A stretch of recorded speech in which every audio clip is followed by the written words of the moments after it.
طيب Assalamualaikum warahmatullahi wabarakatuh. Marhaban ayuhal musyahidun fi hadzal video. Huna sanabahas an tanzimil usrah, yakni ma'aya Faidatul Aini Zakaria wa sadiqati Nurma Wahyu Lestari.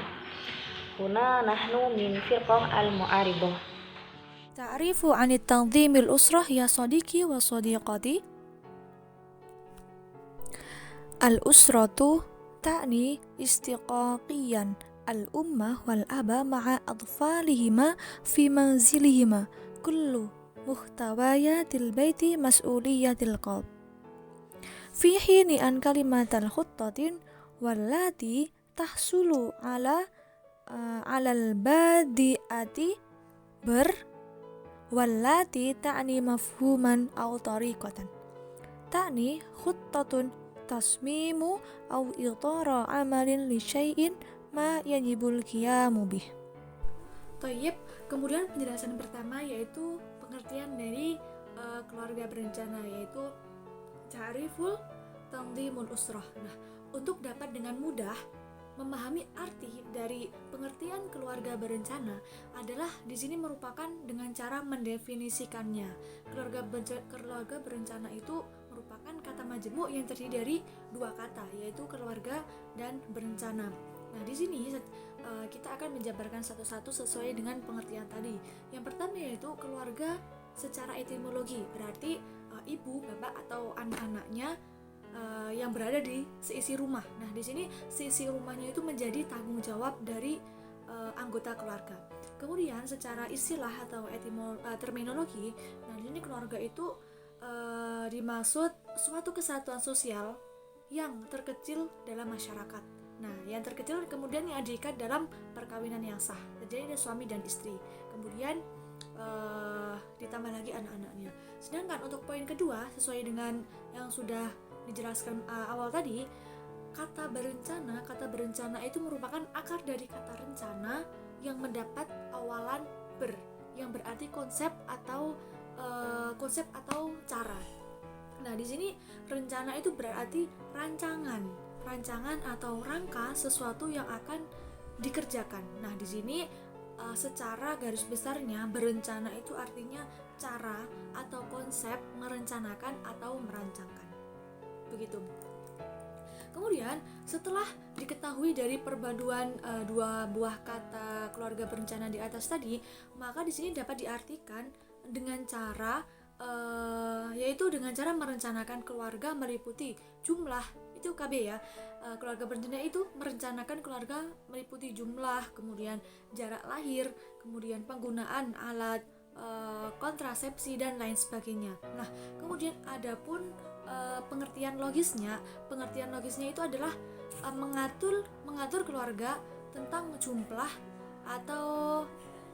atau jarak kelahiran dengan cara menggunakan alat-alat kontrasepsi tertentu.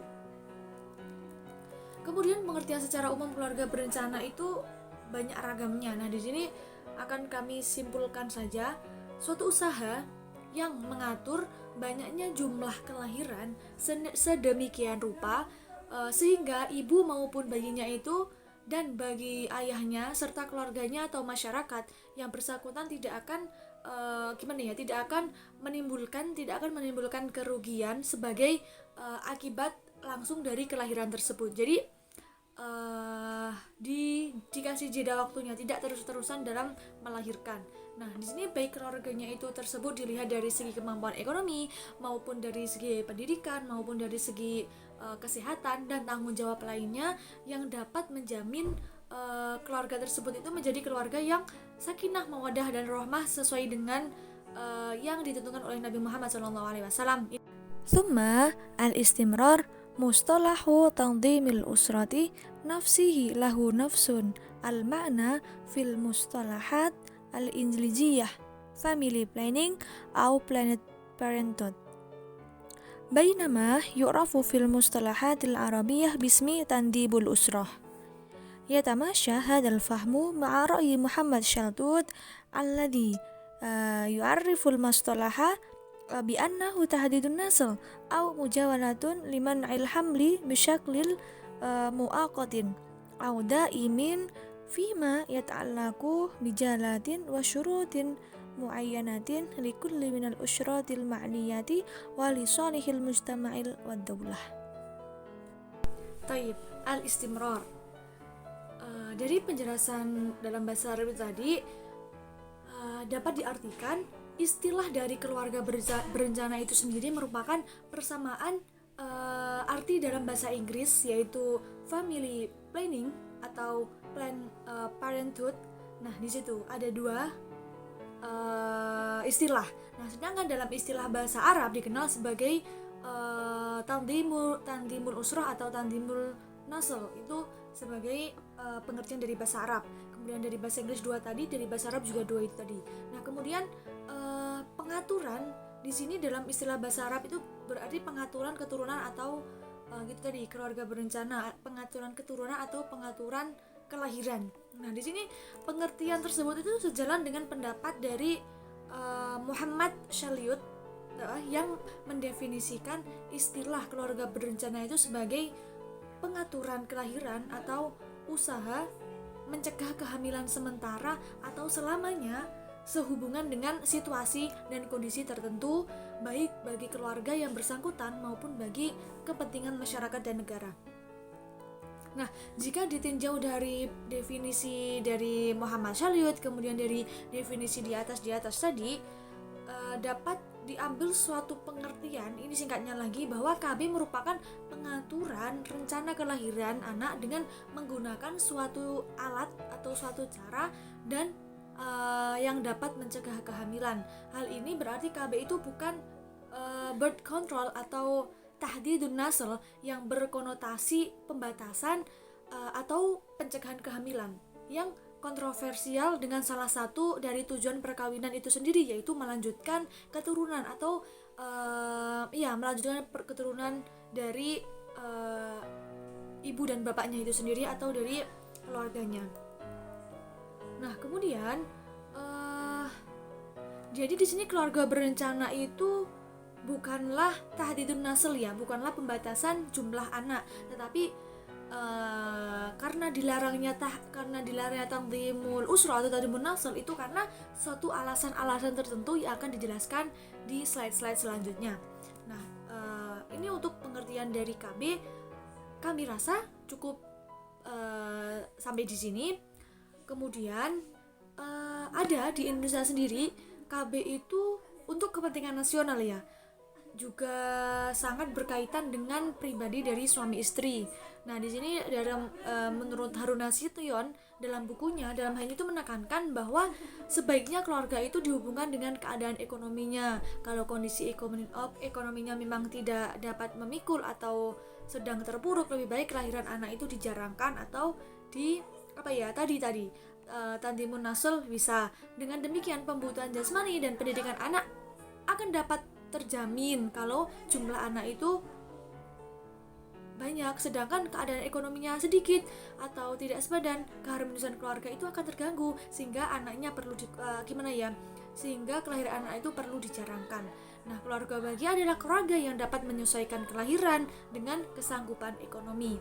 Nah, di sini dalam Undang-Undang Nomor 10 Tahun 1992 itu mengatakan bahwa keluarga berencana itu bertujuan untuk mewujudkan keluarga kecil yang bahagia dan sejahtera, yang diupayakan dengan peningkatan kepedulian dan peran serta masyarakat itu melalui 4 paket dukungan, yaitu pendewasaan usia perkawinan, kemudian pengaturan kelahiran, kemudian pembinaan ketahanan keluarga, kemudian yang terakhir yaitu peningkatan kesejahteraan keluarga.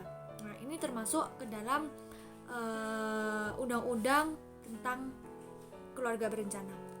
في مفهوم أوسع يكون لتنظيم الأسرة أهداف التالية. نمرة أولى المحافظة على صحة الأم والطفل بدنيا ونفسيا. نمرة ثاني تنظيم الحمل أو ولادة وفقا للقدرة الإنسان المحدودة. نمرة ثالث al-muhafadzatu ala salamatin nafsi wa jasadi wa ruhil abna'i wa tawfir tarbiyati lahum. Namrar rabi' yatimu dhamanus salamatid diniyati lil walidainil muthqalaini biwajibi qalbiyatil istiyahatil hayatil usra. Al-istimrar, kemudian tujuan dari keluarga berencana. Dalam konsep yang lebih luas, di sini ada poin-poin tentang keluarga berencana mempunyai tujuan.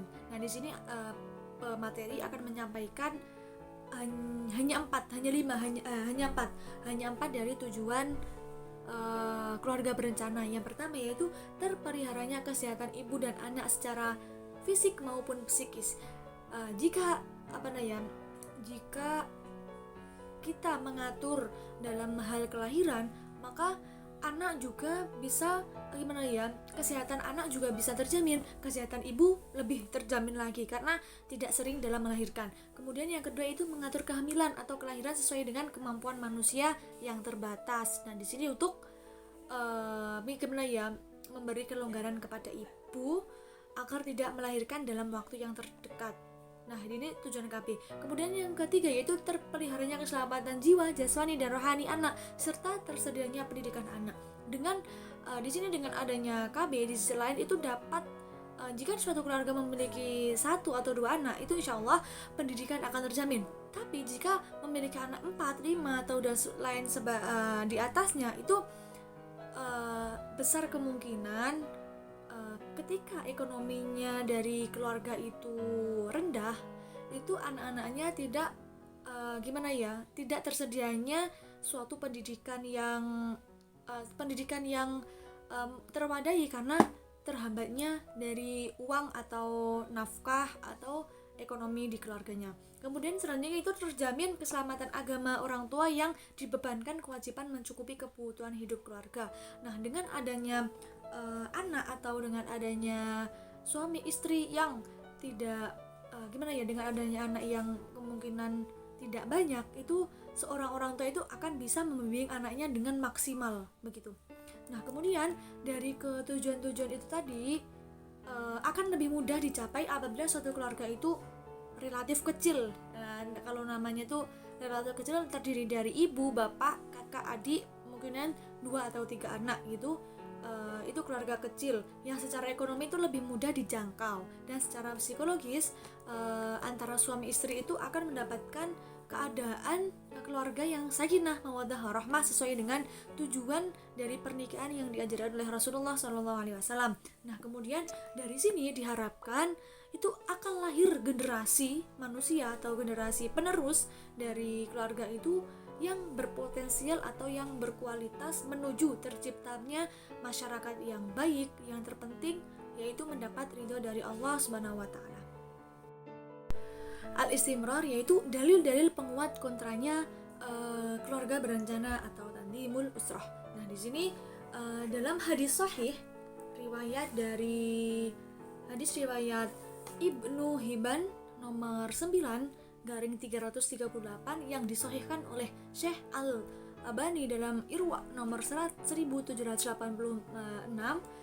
an Anas ibnu Malik qala kana Rasulullah sallallahu alaihi wasallam ya'muru bil ba'ati wa yanha 'anit tabatturi nahyan syadidan wa yaqulu tazawwajul wadud al-waluda fa inni mukathirul anbiya'i yaumal qiyamah. Nah, di sini Anas bin Malik berkata, Rasulullah Shallallahu alaihi wasallam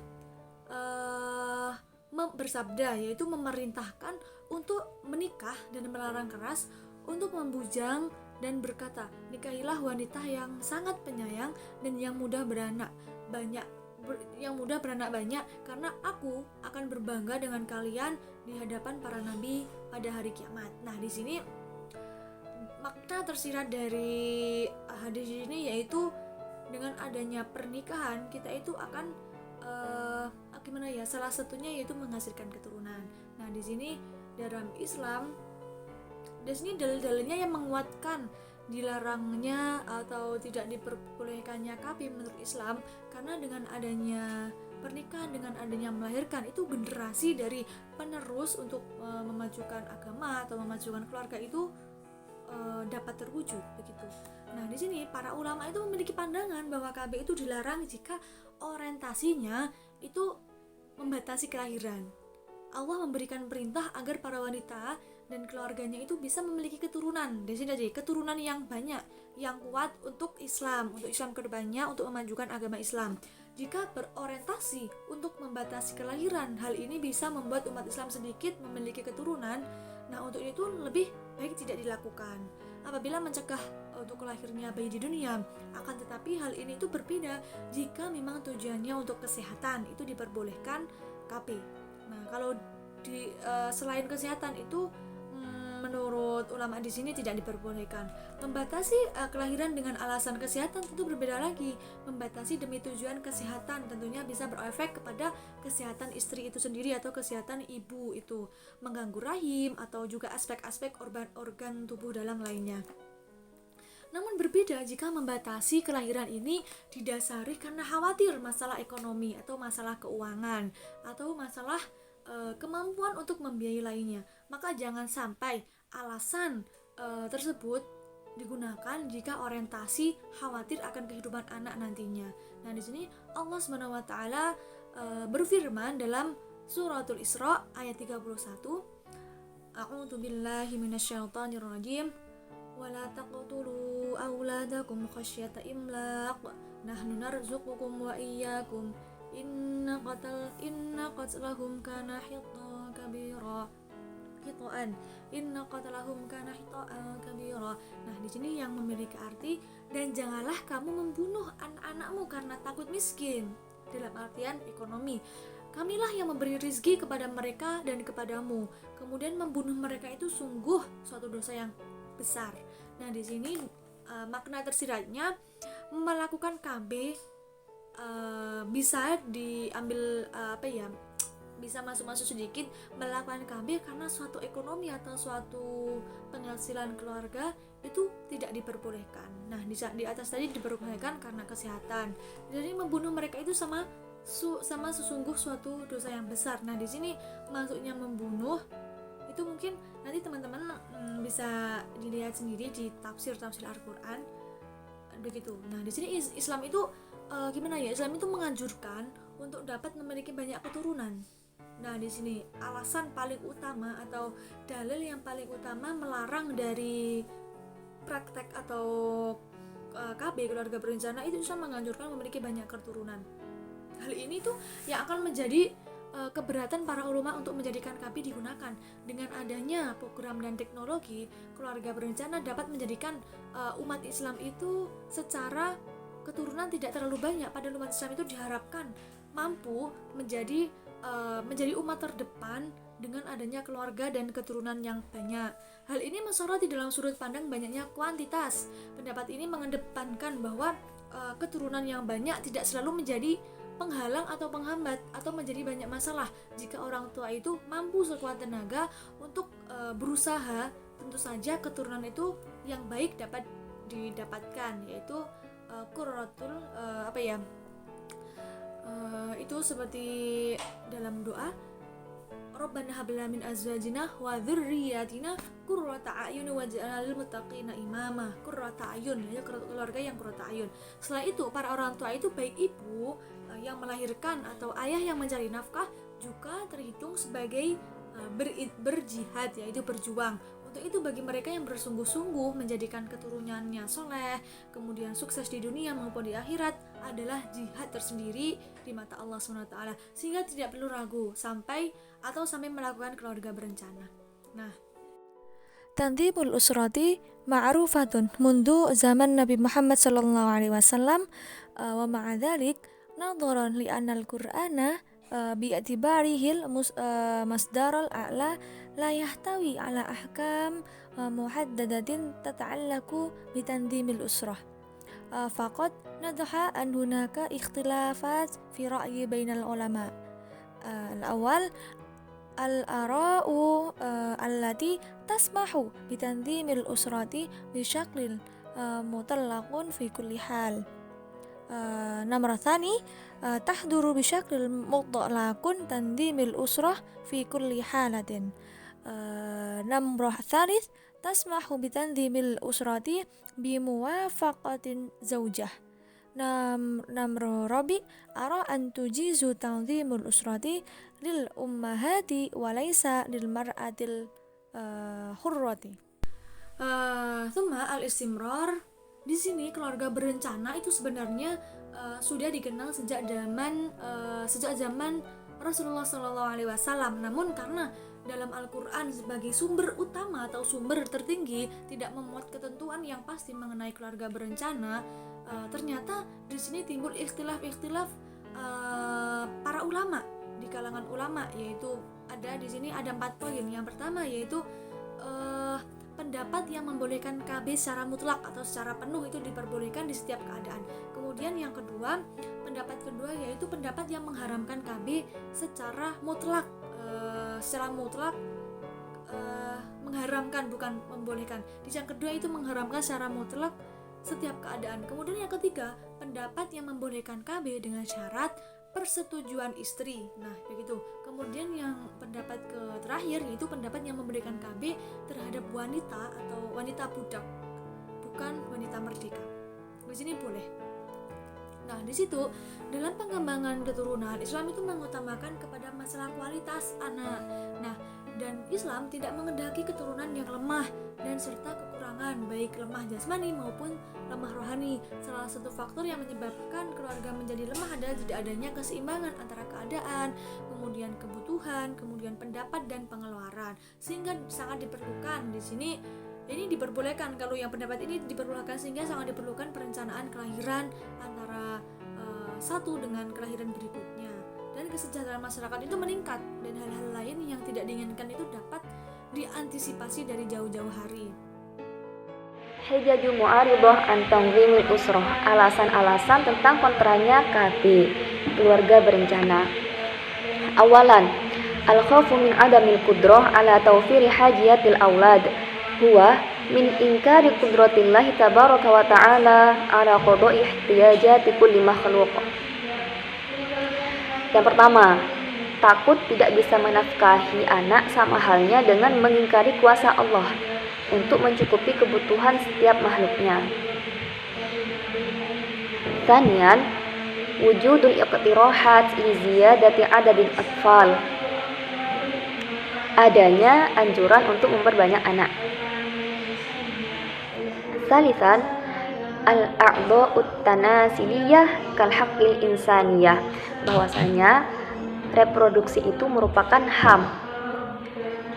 Rabi'an, tanzimul usrah wa sunnatullah. Bahwasanya KB itu menentang, tidak sejalan dengan sunnatullah.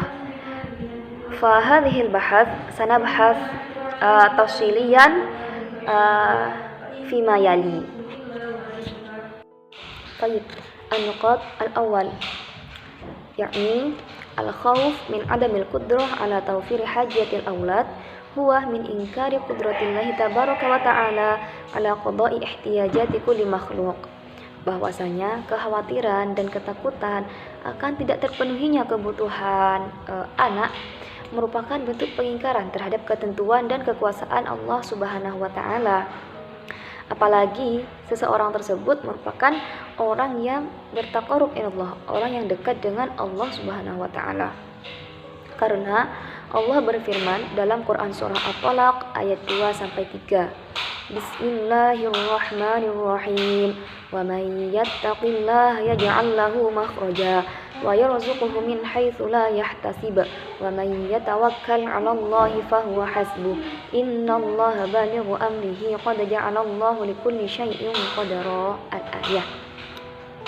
Nah, dari sini dapat kita pahami bahwasanya Allah berfirman, barang siapa yang bertakwa kepada Allah, maka Allah akan memberinya jalan keluar bagi setiap masalahnya dan memberinya rizki dari arah yang tak terduga. Jadi dari sini seakan Allah menjelaskan bahwasanya masalah rizki jangan kalian khawatirkan. seperti itu. Aku telah mengaturnya. Nah, tentu saja di sini untuk mendapatkannya harus ada usaha dan ikhtiar seperti itu. Nah, selain ayat tadi juga termaktub dalam Quran surah Al-Isra ayat 31. Bismillahirrahmanirrahim. Wala taqtulu auladakum khasyata imlaq. Nahnu narzuquhum wa iyyakum. Inna qatlahum kana khita'an kabira. Nah, ayat barusan merupakan ayat Al-Quran pendukung yang mana melarang umat Islam pada zaman Nabi Muhammad SAW untuk membunuh anak-anak mereka dengan alasan takut tidak memberi makan, takut tidak bisa memberi makan, atau takut tidak bisa menghidupi mereka. Wala taqtulu auladakum khasyata imlaq. Sebab kata Allah, kamilah yang memberi rezeki kepada mereka. Innallaha narzuquhum wa iyyakum. Kamilah yang memberi rezeki kepada mereka, jadi kepada anak-anakmu itu dan juga kepadamu. Nah, di sini program KB dianggap sebagai bentuk pembunuhan anak karena alasan ekonomis, yaitu khawatir tidak bisa menafkahi. Sehingga jika demikian, maka program KB bertentangan dengan ayat barusan, bertentangan dengan ayat Al-Quran bahwa adanya larangan untuk tidak boleh membunuh anak karena takut kelaparan. Nah, orang yang ikut program KB dengan alasan ekonomi berarti tidak percaya pada keberadaan atau pada kebenaran ayat tersebut.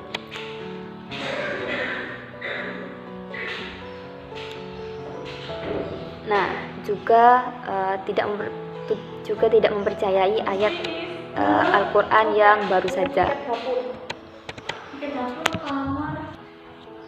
Nah, kesimpulan seperti itu berdasarkan pada logika keimanan yang subjektif, bahwasanya Allah telah berjanji akan menjamin rizki setiap hambanya. Sebagai zat yang maha besar, Allah pasti tidak akan mengingkari janjinya itu.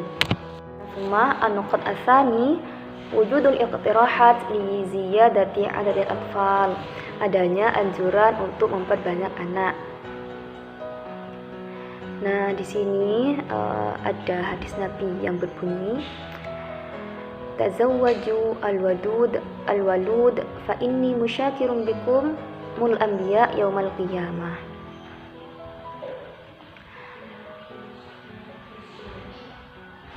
Nah,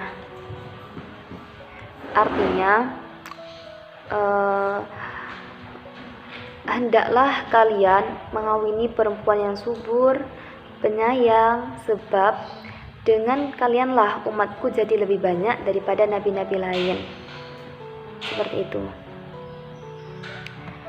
Kemudian para pendukung natalis dari kaum muslim akan bersiteguh dengan klaimnya, mendasarkan pada hadis ini bahwa memperbanyak anak adalah sesuatu yang bahkan diperintahkan oleh Nabi SAW sendiri, karena kelak akan memperbanyak jumlah umat Nabi pada hari kiamat, sehingga membuat beliau bangga di hadapan nabi-nabi yang lainnya. Membatasi jumlah anak, salah satunya dengan program KB tersebut, sama saja menentang perintah Nabi dan tidak ingin membuat beliau bangga di akhirat. An-nuqat ats-tsalits al-a'dha'ut tanasiliyah kal haqqil insaniyah. Bahwasanya alat reproduksi merupakan hak asasi manusia. Islam sebagai agama secara substansial telah menawarkan konsep HAM di dalam ajarannya. Sebagaimana Imam Ghazali yang merumuskan bahwasanya ada 5 hak dasar yang melekat dalam diri manusia yang disebut al-kulliyatul khamsah, yaitu 5 dasar hak yang meliputi hak atas kesanggupan hidup, hifdzun nafas, hak atas kepemilikan harta benda, hifdzul mal, hak atas kebebasan berpikir, hifdzul aql, hak atas keberlanjutan anak keturunan, hifdzun nasl, serta hak atas kebebasan beragama, hifdzuddin. Nah, 5 hak ini merupakan penjabaran dari tujuan maqasidus syariah. Jika 5 hak ini terakomodasi dengan baik dan layak, maka berarti kemaslahatan masyarakat telah terpenuhi. Sebaliknya, jika belum, apalagi tidak sama sekali, berarti belum ada kemaslahatan dalam kehidupan masyarakat. Imam Al-Ghazali menegaskan bahwasanya setiap hal yang mengandung perlindungan atas kelima hal ini adalah kemaslahatan, dan setiap yang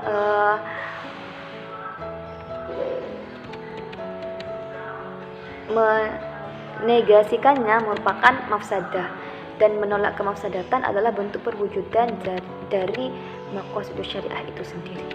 Nah, dari paparan baru saja disampaikan, tampak sekali bahwasanya betapa Islam menempatkan hak-hak individu pada kedudukan yang tinggi, sehingga dinamakan sebagai hak dasar serta keharusan untuk memeliharanya. Seperti pengertian dalam konsep HAM, hifdzun nasl dapat diartikan sebagai suatu tujuan perlindungan atas hak personal seseorang dalam keberlangsungan keturunan. Penjabarannya bahwasanya seseorang memiliki hak tidak bisa diintervensi oleh siapapun. Bahwasanya seseorang tidak memiliki hak yang bisa diintervensi oleh siapapun menyangkut reproduksi, tanpa paksaan atau arahan dari siapapun juga. Hal ini sesuai dengan kecenderungan umum masyarakat sekarang yang menolak atau tidak tertarik dengan program KB dengan alasan HAM tersebut. Nah, waqafan li majma'il fiqhil islami bi anna hukmaha, berdasarkan hasil keputusan majma' fikih Islam, bahwasanya hukum dalam KB ini diantaranya adalah sebagai berikut. Awalan, la yajuzu isdaru qanunin am yahaddu min hurriyati zawjayn fil injab. Tidak boleh mengeluarkan undang-undang agar membatasi kebebasan suami istri untuk memperoleh keturunan. Tsaniyan, yahrumu isti'salul qudrah 'alal injab fir rajul awil mar'ah. Diharamkan melakukan pemotongan atau penghilangan kemampuan memiliki keturunan, yaitu yang sering dikenal dengan istilah steril atau dengan cara vasektomi atau tubektomi, karena hal ini dapat menyebabkan tidak memiliki keturunan secara selamanya dalam hal yang paten seperti itu. Summa thaniyan yajuzu tahkim al-muqad fil injab biqasdil muba'adah baina fatratil hamil. Nah, yang ketiga ini bahwasanya boleh mengontrol sementara dalam memperoleh keturunan dengan tujuan mengatur jarak kehamilan atau menghentikan sementara kehamilan pada jangka waktu tertentu. Nah, dari pemaparan barusan dapat disimpulkan bahwasanya alasan tidak dianjurkannya KB adalah sebagai berikut. Yang pertama, KB sama halnya dengan pembunuhan bayi. Kemudian, tindakan tidak wajar yang bertentangan dengan fitrah manusia. Dan yang ketiga, tidak yakin akan ketentuan dan perintah Allah Subhanahu wa taala. Mengabaikan doa Nabi agar jumlah muslim menjadi banyak. Sedangkan cara-cara yang tidak dibenarkan dalam KB ada vasektomi, tubektomi, dan histerektomi. Sebagaimana yang telah dijelaskan tadi, bahwasanya ketiganya tersebut dapat menghilangkan fungsi organ yang dapat menjadikan seorang baik perempuan atau laki-laki tidak dapat memiliki keturunan secara permanen. Baik, yakfi huna hadza syarh. Natlubu minkumul afwa idza wajadtumul khati'at. Syukran ala ihtimamikum. Wassalamualaikum warahmatullahi wabarakatuh.